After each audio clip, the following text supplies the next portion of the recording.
Okay guys, let's begin the discussion over the questions. The first question says limit x tends to 0 of this expression is what? Now see, the moment you see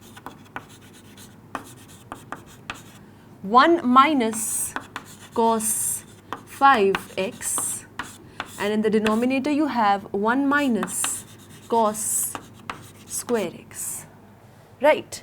So in the numerator you can very easily dissolve this into, this is 1 minus cos x, you know this, how do we expand this? This is 1 plus cos x plus cos square x plus cos cube x plus cos to the power 4x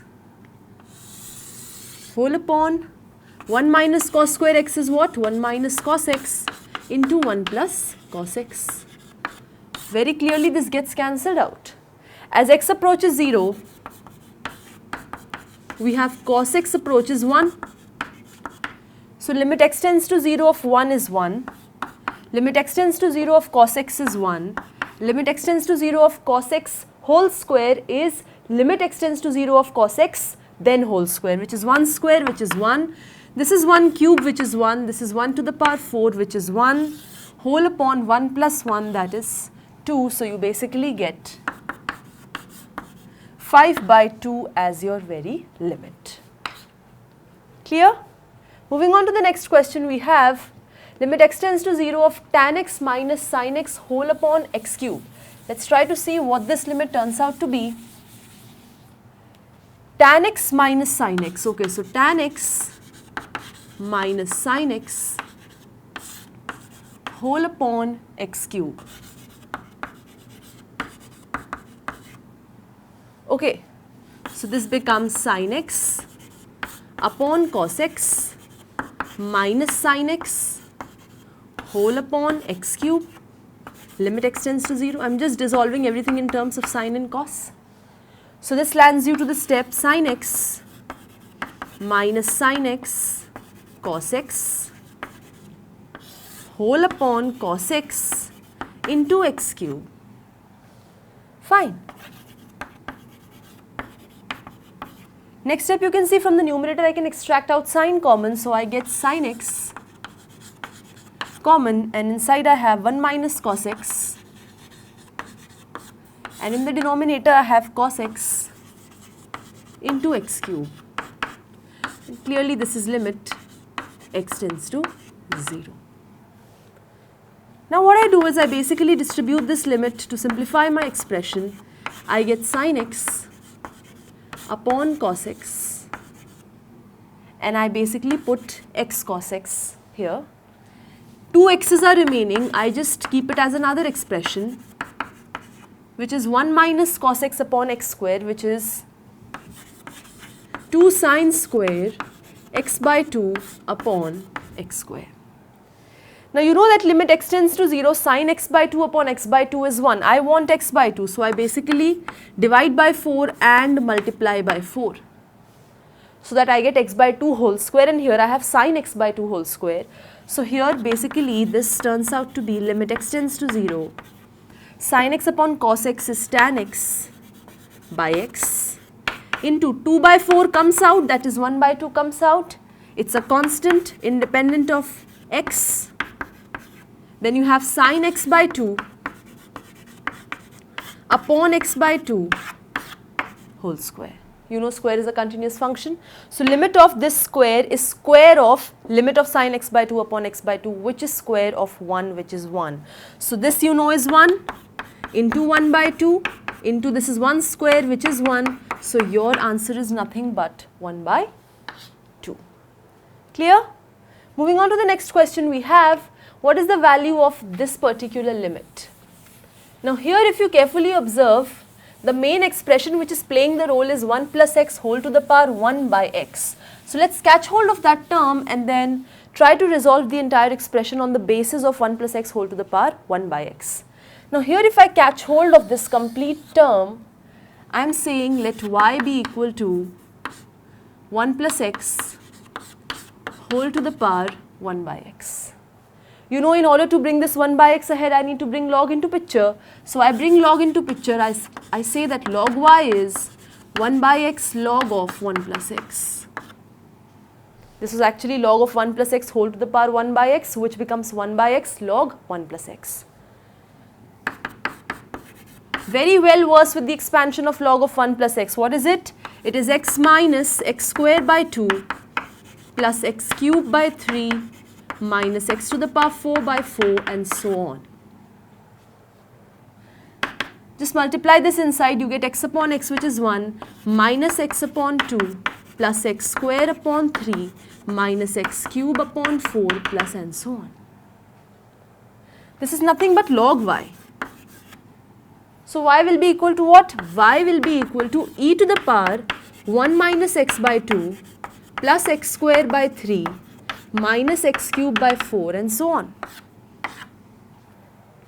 Now e to the power 1 plus minus x by 2 and so on can be basically resolved into e to the power 1 into e to the power minus x by 2 plus x square by 3 minus x cube by 4 and so on. Here now I am going to use the expansion of e to the power something which is 1 plus that something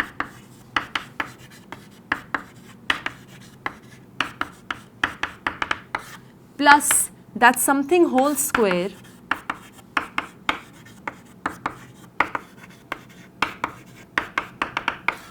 by 2 factorial and so on. Don't forget, I am interested in limit x tends to 0 of this expression, okay? Don't forget that. Okay, coming back, how can I resolve this? This becomes e minus ex by 2 plus ex square by 3 minus ex cube by 4 plus and so on, and then you have e again. So e by 2 factorial. So this is the next term, another term. This is e by 2 factorial. Inside you have minus x by 2 plus x square by 2 minus x cube by 3 and so on whole square. So from here you can take out x common. When you take out x common throughout, actually x square comes out. And inside you are left with minus 1 by 2 plus x by, this is minus x by 2, this is 3 and this is 4. So you are left with minus 1 by 2 plus x square by x by 3 minus x square by 4 and so on. Now you can see I can write this as y minus e plus ex by 2 equals, from here you are left ex square by 3 and so on, then again ex square by 2 factorial into all of this. So I can see that ex square is coming out common. I am left with 1 by 3 minus x by 4 and so on, plus also I am left with ex square common, so I am left with 1 by 2 factorial. So this is one thing, complete ex square is coming out common. I am left with 1 by 2 factorial times, this is common, okay, so minus 1 by 2 plus x by 3 minus x square by 4 and so on. Okay. So from here you can see I can just bring x square over here. This becomes y minus e plus ex by 2 whole upon x square. Okay. And here you are left with e into all of this. Right, x square only I have extracted to bring it down. Now that I have extracted x square to bring it down, I want, this is y minus e plus ex by 2 whole upon x square. So that I have got on the left hand side, see, y minus e plus ex by 2 whole upon x square. I am just interested in the limit x tends to 0, y is nothing but 1 plus x whole to the power 1 by x. Let me replace that by the expression y minus e plus 1 by 2 ex whole upon x square.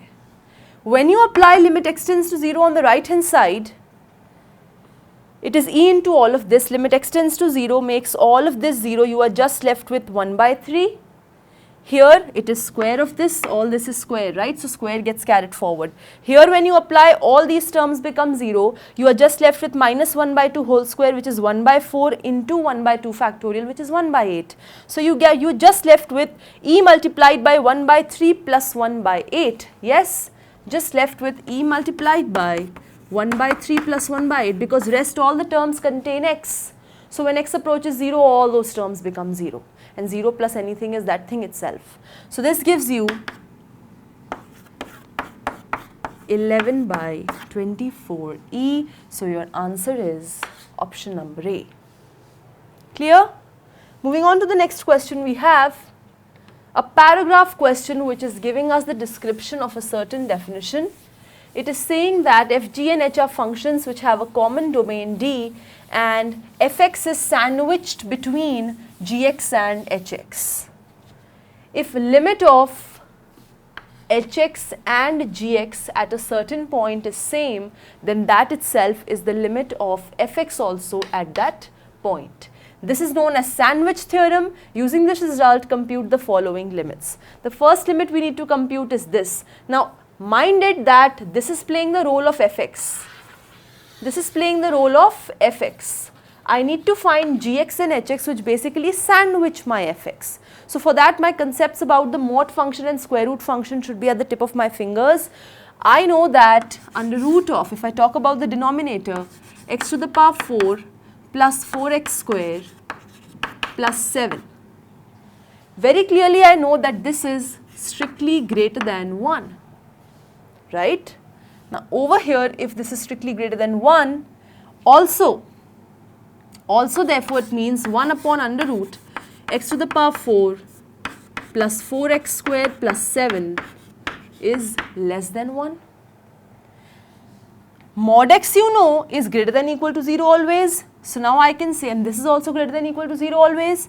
So I can say mod x upon under root x to the power 4 plus 4x square plus 7 is less than equal to, you can just put equal to mod x and greater than equal to 0. Right? Now this is fx, this is the constant function gx, and this is hx. You need to compute limit x tends to 0 of fx. Limit x tends to 0 of 0 is 0. Obviously, it's a constant function 0. Limit x tends to 0 of mod x is what? What is limit x tends to 0 of mod x? It's very simple. Limit x tends to 0 of mod x. Mod is a continuous function. Limit x tends to 0 of mod x is mod of limit x tends to 0 of x, which is mod 0, which is 0. So, this approaches to 0, this approaches to 0. By sandwich theorem, even this approaches to 0 as x approaches 0. So, the limit is basically 0. Moving on to the next part, we have limit x to the power 4 sine 1 by 3 root x. Now, this is pretty easy again. Here, if you talk about this function as fx, you know that sine of any argument is less than equal to 1 and greater than equal to minus 1. X to the power 4, you know, is a non-negative function. So I can say x to the power 4 times sine of 1 by 3 root x is less than equal to x to the power 4 and greater than equal to minus x to the power 4. Now this is playing the role of gx, this is playing the role of hx, and that's my fx. Limit x tends to 0 of x to the power 4, you know it is 0. This approach is 0. Also minus 0 is 0 only, so this is also going to approach to 0. Again, the answer is 0. Moving to the next, what we have, let's see. We have this particular function given to us. Again, at 0, we need to evaluate its limit. Let's talk about the limit of this function using the sandwich theorem. Here, if I talk about taking out e to the power 1 by x common, I will be left with 1 minus e to the power minus 2 by x. From the denominator also, if I take out e to the power 1 by x common, I will be left with 1 plus e to the power minus 2 by x. These are non-zero expressions, I can cancel them. I know this is always greater than equal to 0 and less than equal to 1. Right? Now x square is multiplied, so x square multiplied by this is less than equal to x square and greater than equal to 0 into x square. This approaches to 0. I know x square approaches to 0 as x approaches 0. Again, by sandwich theorem, this approaches to 0. So, yes, limit extends to 0 definitely exists and it is equal to 0. Moving to the next question, we have set of all points where the function mod x into sin x is differentiable is what? Okay, so fx is mod x into sin x. If I talk about what it actually turns out to be, it depends upon x's positive or negative. When x is non-negative, mod x is x, so you get x sin x. When x is negative, mod x is minus x, so you get minus x sin x. Clear? After this, you need to evaluate the differentiability of this function. If I talk about this particular range, x is non-negative and x is negative, of course these two functions are differentiable. Fine, but the problematic point is only 0. If at 0 it turns out to be differentiable, I am going to say that this function is everywhere differentiable. Because it is differentiable after 0, it is differentiable before 0. At 0 we need to evaluate about its differentiability. So let's talk about its differentiability at x equals 0. Fine, left hand derivative, right hand derivative, let's see if they come out to be equal or not. Left hand derivative of f at 0, it is limit h tends to 0 from the negative, f of 0 minus h minus f of 0 whole upon minus h. Now f of 0 minus h before 0, so it is minus h sin h. F of 0 is 0 into 0, which is 0, whole upon minus h, limit h tends to 0. Fine. Now over here, basically this becomes limit h tends to 0 sin h, which is 0. Talking about the right hand derivative, what does that turn out to be? Let's see. Limit h tends to 0, f of 0 plus h minus f of 0 whole upon h, which is f of 0 plus h is h sin h. Again f of 0 is 0 whole upon h. So you are just left with again limit h tends to 0 sin h, which is 0. So you are getting that yes, the function is differentiable at 0 also, before 0 also, after 0 also. So basically it is differentiable everywhere. The answer is on the entire real line it is differentiable, which is minus infinity to infinity open interval. Okay guys, so let's talk about this question. We have y square equals px. It's a polynomial of degree 3, then twice of d by dx of y cube or into d square y by dx square is equal to what? Let's see, if y square is px, 2y y1 is p dash x. So obviously 2y1 is p dash x by 2, p dash x by y. Right. Differentiate once again. So you get 2y2 equals second number into differentiation of the first minus first into differentiation of second upon second number whole square. y1 is basically p dash x upon 2y. So you get y into p double dash x minus p dash x. y1 is, what did I say? y1 is p dash x upon 2y whole upon y square. So now you have 2y square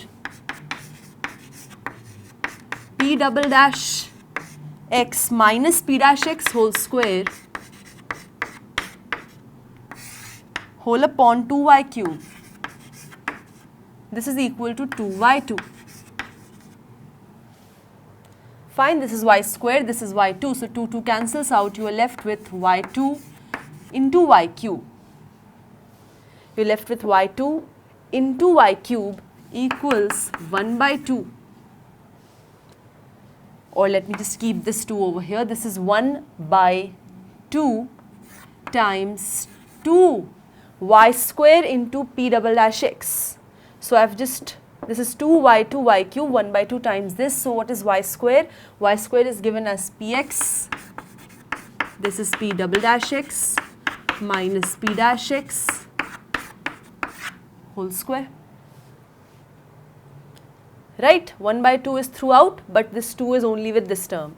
Now 2 y cube. When I talk about d by dx of, then you have y cube, and this is y2. y2 is what? D square y by dx square. I am saying this is 1 by 2. Inside you have what? This becomes twice of px into p triple dash x plus p double dash x into p dash x. So you basically get twice of this plus twice of this minus 2p dash x p double dash x. So 2p dash x p double dash x minus 2p dash x p double dash x, you are just left with px into p triple dash x. So your answer of twice of d by dx of this is actually px into p triple dash x as your answer. Fine. So your correct option is px into p triple dash x. Moving on to the next, we have f is a differentiable function satisfying f of x plus y is fx plus x f of y plus xy into x plus y for all x and y in the collection of all reals.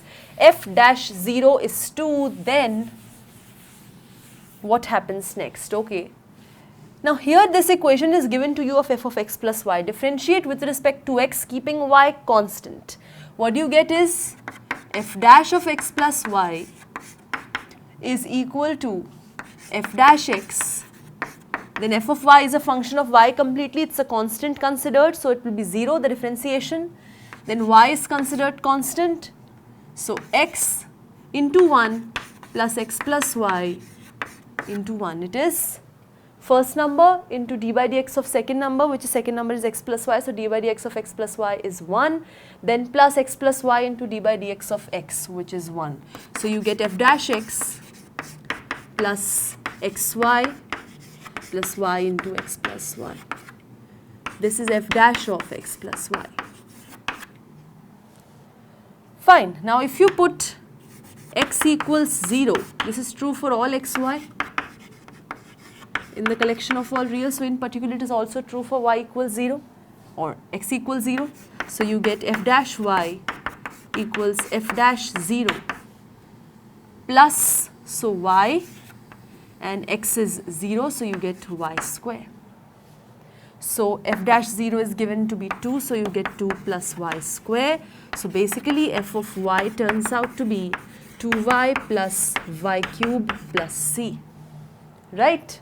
The moment you get 2y plus y cube plus c, now if you put x equals 0 and y equals 0 in the given equation, this one, you get f of 0 plus 0, which is f of 0 equals f of 0 plus f of 0 plus 0. So it is twice of f of 0, which eventually gives you that f of 0 is 0. If f of 0 is 0, in place of y, if you put 0, you get c equals 0. So you get f of y is 2y plus y cube. It is 2y plus y cube. Take out y common, you are left with 2 plus y square. If you put this equal to 0, what are the roots coming out to be? 0 and plus minus iota root 2, isn't it? Because it will be y square equals minus 2, y equals plus minus root 2 iota. So your answer is that f of y is a polynomial of degree 3. It is thrice differentiable, it's a polynomial function, and it is of degree 3 whose roots are 0 and plus minus iota root 2. Clear? Moving on to the next, we have f and g are differentiable functions such that f dash x is twice of gx and g dash x is minus fx. Let tx be this function, then t dash x is equal to what? It's pretty easy. Let's try to understand. Tx is defined as fx whole square minus gx whole square. Clear? T dash x becomes twice of fx into f dash x minus twice of gx into g dash x. F dash x is given to be twice of gx minus g dash x is given to be minus fx. Okay. So 2 times fx into gx can come out common. You are left with 2 plus 1, which is 3. 3 into 2 gives you 6. So you have 6 fx gx as your very answer. Clear? Revise all the questions nicely. That's it from my side. Thank you.